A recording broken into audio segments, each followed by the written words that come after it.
ባናፍቅሽ ኖሮማ እንደዚህ ባልተጠመጠምሽልኝ ነበር። ሴት ረገመች። እግሬት እንድትወርቅ አድርጋታለሁ ብለሽ ካሰብሽ ተሳስተሻል። መቼም አላደርገውም። እስቲ ነው አይደል? እባክዎት አይደውልለት። ባለፈው ለካ እንደዚህ ጠምቶሽ ነው ውሃ ስጪኝ ስትይ የከለከልኩሽ። አዎ እሱ ጨክኖ አልሰጥም እንጂ ይቅርታ ልጄ። የውሃ ጥም እንዲህ መሆኑን ባቅ ኖሮ አልሰጥሽም አልልሽም ነበር። ቆይ ለትንሽ ቀን ከከተማ ቦታ አዲስ አበባን የጦርነት ቀጠና አድርጋችሁ ጠበቃችሁ? ዓለምን ማን ያሳግዛት? እናቴ ነቲ ዮዲት ማለችበት ሶማት ሞድበታለች። ሰላም ጤና ይስጥልኝ። ውድና የተከበራችሁ የቻናል ቤተሰቦች እንዴት አላችሁ? በያላችሁበት ሰላማችሁ ይብዛ። ለዚህ ቻናል አዲስ ከሆናችሁ ሰብስክራይብ እያደረጋችሁ ቤተሰብ ሆኖ የእናት ግፍ የሚለውን ቀጣዩን ድራማ ወደ እናንተ ይዤላችሁ መጥቻለሁ። እንግዲህ በመግቢያው ላይ እንደተመለከታችሁት ዮዲት ጉዲት አሁን ላይ አማቷን እየተለማመጠች ትገኛለች። በፊት እንግዲህ ስታሰቃያት ነበረ። አሁን ላይ ደግሞ አጋቹ ስላስፈራራት ቡና ጭምር ስላስፈላት ለአማቷ አሁን ላይ በጣም ፈርታ ትገኛለች። ወንዶሰን ደግሞ አምሯል። ተነሽና ሆስፒታል እንሂድ፣ ምርመራ ማድረግ አለብሽ፣ ልጅ ወድሽ ውስጥ እንዳለ ማወቅ ፈልጋለሁ እያለ ይገኛል። ዮዲትም በድርቅና እንግዲህ አልሄድም እያለች ትገኛለች። እንግዲህ ጠፍቶ የነበረው አስቻለው ደግሞ የድራማው ድምቀት የፀሐይ አፍቃሪ ከከተማ ወጥቶ ነበር። አሁን ላይ ተመልሶ መጥቷል ማለት ነው። እንግዲህ ሲመጣ ፀሐይ ከመናፈቋ እየተነሳ ዘላ ጥምጥም ነው ያለችበት። እሱም እንዲህ ለካ እንደዚህ ናፍቄሽ ነበር ወይ ነው ሲል የነበረው። ያው አልወድክም ብትለውም ናፍቋት ነበረ። ያው ሴት ልጅ እንግዲህ ታውቃላችሁ፣ ወዲያው ወድሻለሁ ስትባል እወድሃለሁ አትልም መልሳ። አልወድህም፣ አላፈቅረህም፣ አልፈልግህም እያለች ነበረ። ያው የሴትነት ወጉ እንዳይቀር እየተግደረደረች ነበረ። ግን ያው ናፍቋ ስለነበረ ሳታውቀው በስሜት ነው ዘላ የተጠመጠመችበት። እሱም እንግዲህ በመገረም እንደዚህ ናፍቄሽ ነበር ወይ ሲላት ነበርና አይ አልናፈቀኝም እያለች እየካደች ነበር። አይ ናፍቀሽኛል እንጂ ባትናፍቂኝማ እንደዚህ ዘለሽ አትጠመጠሚብኝም ነበር ነው ሲላት የነበረው።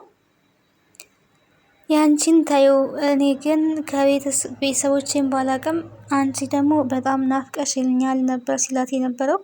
እሷም ስትል የነበረው እንግዲህ ምን እኔ ቤተሰብ አይደለሁም ማለት ነው ወይ ነበረ ምላሿ።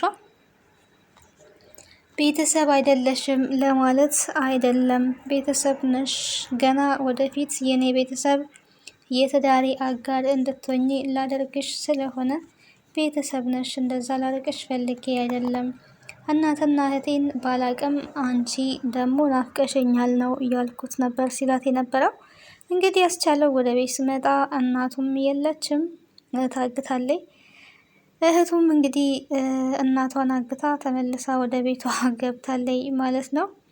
በጣም ነው የሚገርመው። እናቷን ጨክና እንደዚህ የምታግት አስቻለው እንግዲህ ይህንን ሲሰማ ምን ይላል የሚለውን ነገር በቀጣይ ክፍል ምን እንደሚፈጠር የምናይ ይሆናል። እሱ አልነበረም እናቱን እንግዲህ እህቱ ራሷ መልሳ አግታ፣ ይሄ ሁሉ ጣጣ ደግሞ በእሷ ምክንያትም እናቷ ላይ እንደመጣ ሲሰማ ድሮም ያው ከነሱ ሴራ ውስጥ እሱም ነበረበት። ያው ወጥቶ ነው። ግን ፀሐይን እንግዲህ ለትዳር እንደሚፈልጋት ነው ሲነግራት የነበረው። አንተ እኔም ማግባት ብትፈልግም እንኳን ወላጅ እናትህ እሺ ትላለች ወይ ማለት አለቃይ እሺ ትላለች ወይ ትፈቅዳለች ወይ ነበር ስትል የነበረው። እሱ ደግሞ እነሱን ማስፈቀድ ለምን አስፈለገ? የእነሱን ፍቃድ መጠበቅስ ለምን አስፈለገ? እነሱ ፈቀዱ አልፈቀዱ ይሄ እኮ የኔ ህይወት ነው፣ በእኔ ህይወት ላይ መወሰን ያለብኝ እኔ ነኝ ብሏል። የፀሐይ ምላሽ ግን ቤተሰብ ያልመረቀው ህይወት ይሆናል ወይ? ቤተሰብ መርቆ ያልሸኛው ትዳር ይሆናል ወይ? ቤተሰብ ሲኖርበት ነው እንጂ ቤተሰብ ካልገባበት ይሄ ትዳር ሊባል አይችልም ነበር ስትል የነበረው። እና ለካ በቃ ላገባሽ እንደሆነ ለትዳር እንደፈለግኩሽ ገብቶሻል ማለት ነው ያላት። እና አይኔ እንደዛ ማለት አይደለም፣ እኔ ማግባት አልፈልግም፣ እኔ ቤተሰቦቼ መርዳት መጦር መስራት ነው የምፈልገው ነው ስትል የነበረው። በቃ ቤተሰቦችሽን እርጂ ጦሪ፣ የሆነ ሰዓት ላይ ግን ህይወት ሲያስፈልግሽ አስቻለው የሚባል ሰው እንዳለ አስቢ እያላት ነው። አስችሎኝ ጠብቅሻለሁ ነው እያላት ያለው። እንግዲህ ያው የሚያፈቅሩትን ሰው መቼም ቢሆን መጠበቅ ምንም አይነት ጉዳት የለውም፣ ይጠበቃልም። እንግዲህ ያስቻለው እስከ መቼም ቢሆን ያንቺን እቅድሽን እስከምታሳኪ ድረስ እጠብቃለሁ እያለ ነው የሚገኘው። እስከ መቼ እንደሚጠብቃት የዲት አልኩኝ ፀሐይ እንግዲህ ሀሳቧን ቀይራ ታገባዋለች ወይስ አታገባውም የሚለውን እናያለን ማለት ነው። ቤተሰቦችንም እረዳልሻለሁ ብሏታል ከዚህ በፊት። ችግር የለውም እኔ ቤተሰቦችን እረዳለሁ፣ አንቺ ጥሩ ሴት ነሽ፣ ለምን ወደድከኝ፣ ምን ወደድክ ብላ ጥያቄ አቅርባለት ነበር። እኔ እኮ በአንቺ ምክንያት ነው የተለወጥኩት። አንቺ እዚህ ቤት ከመምጣትሽ በፊት ልክ እናቴ አሁን የምታደርገውን ተንኮል እኔም ይሄንን ተንኮል አደርገው ነበረ። በአንቺ በመልካሟ ሴት ደግሞ እኔም ተቀይሬያለሁ። ስለዚህ አንቺ የህይወቴ መንገድ ነሽ ብሏታል ማለት ነው። አቤት ሲገባ እንግዲህ እናቱ እንደሌለች ተረድቷል። የት ሄደች ሲል አለምን ያገታት ሰውዬ ጋዛ ነው ሄደችው መሰለኝ ነው ስትል የነበረው። አለም እንዴት ታገተች? ማናሳገታት ነበረ ጥያቄው። እንግዲህ የሁሉም ሰው ጥያቄ ነው። መቼም እናትህ ናት እንዳትይ ነው ሲል የነበረው። ዮዲትም አለችበት ነው የእሷ መልስ። ዮዲትማ ትኖራለች፣ እንዴት አትኖርበትም በማለት እንግዲህ እናቱን ለመፈለግ ከቤት ሊወጣ ነበረ። የት ሄደህ ነው ልትፈልጋቸው የምትችለው? አሁን መንገድ ላይ እየዞርክ እናቴን አይታችኋል ወይ ልትል ነው ወይስ ምን ልትል ነው ነበረ ስትለው የነበረው ፀሐይ። ግራ በመጋባት ቁጭ ብለህ አስብ፣ መጀመሪያ ማሰብ ነው ያለብህ እንጂ ዝም ብለህ መሄድ የለብህም ነው ያለችው ፀሐይ። እውነቷን ነው። መንገድ ላይ መቼም እናቱን ሊያገኛት አይችልም። እናቱ ያው ታግታ እዛ እየለፈለፈች ትገኛለች። ውሃ እንኳን በልመና ነው እንግዲህ አለም የሰጠቻትና ለካ አንቺንም እንደዚህ ውሃ ጠምቶች ነበር ወይ ያኔ ታግተሽ ሳለሽ ነበር ያለቻት። እንደዚህ ነበር አሁንም ጠምቶኝ ነበረው፣ እርሶ ግን ውሃ ሰጡኝ ብሎት ሊሰጡኝ ፈቃደኛ አልሆኑም። እንደዚህ ውሃ ጥም እንደዚህ ማድረጉን ባቅ ኖሮ ውሃ እሰጥሽ ነበረ፣ ይቅርታ አድርጊልኝ ብላ እንግዲህ አለምን ይቅርታ እየጠየቀች ነው። የዮዲት አማት እንግዲህ ቆርጠው ተነስተዋል። ከዚህ በፊት ስትል የነበረውን እያንዳንዱን ስድብ እያስታወሷት ይገኛሉ።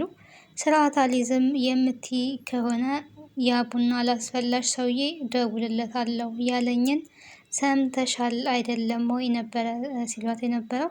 እና አሁን ደውለው እሱን ሊጠሩት እና ዋጋዬን ሊያሰጡኝ ነበር ስትል የነበረው። አዎ ደውላለሁ ብለው እንግዲህ ስልካቸውን አንስተው ሊደውሉ ሲሉ ይቅርታ እማዬ፣ በቃ እንደሱ አታደርጉ፣ በቃ ይቅርታ፣ ከዚህ በኋላ ጥሩ ልጅ ሆናለሁ፣ እርሶንም አከብሮታለሁ፣ እስካሁን ላደረግኩን ነገር ይቅርታ እያለች እንግዲህ ይቅርታ እየጠየቀች ነው። ግን ከልቧ ይቅርታ እየጠየቀች አይደለም ማለት ነው። ዮዲት ጉዲት በጣም ከሚገርመው ነገር አሁንም አለቀቃትም የያዛት ባህሪ።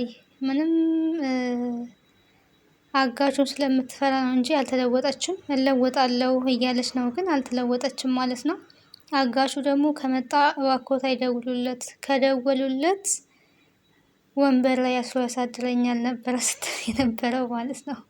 ወንበር ላይ ያለ መታሰር ነው ይቅርታ እየጠየቀች ያለችው እንጂ እሷ ያው ተለውጥ አይደለም፣ መለወጥ ፈልጋ አይደለም። አሁን ላይ እንግዲህ ወንዶሰንም ቆርጦ ተነስቷል። መሄድ አለብሽ ሆስፒታል መሄድ አለብሽ እያላት ነው የሚገኘው ማለት ነው። ሆስፒታል ከሄደች ደግሞ እንግዲህ ለምርመራ ነው የምትሄደው። ደግሞ ብቻዋን መሄድ አትችልም፣ እሱ ነው ይዟት የሚሄደው። ስለዚህ ስትመረመር ልጅ ወደ ውስጥ አይኖርም ማለት ነው።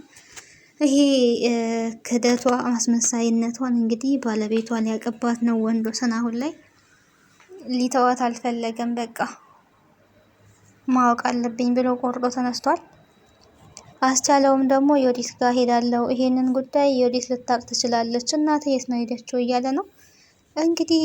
አስቻለው ይሄንን ጉድ ሲሰማ የ23 ሚሊዮኑን ጉድ ሲሰማ ምን ሊል ይችላል የሚለው በጣም ከባድ ነው ማለት ነው።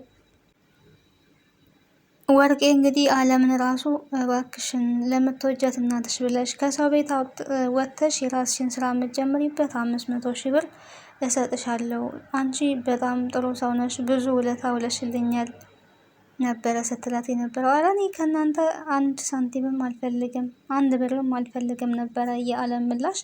ግን ተመልሳ 1 ሳንቲም 1 ብር እኮ አይደለም 500,000 ብር ነው የምሰጥሽ የራስሽን ስራ የምትጀምሪበት። ለምንድን ነው ይሄን የሚሰጡኝ?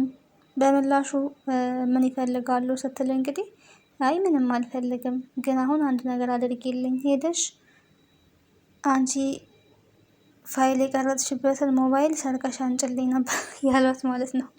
አለምንም አሁን ለማጭበርበር ሙከራ እያደረጉ ነው። ኧረ እኔ ሰርቄ ለምን አመጣለሁ? አልሰርቅም፣ ራሱ ይሰጣችኋል። ጸጋዬ እንግዲህ አጋቹ ጸጋዬ ነውና ራሱ ይሰጣችኋል አንጥቶ። እኔ ለምን ሰርቃለሁ? መስረቅም ማን ያልሰርቅም ነበረ።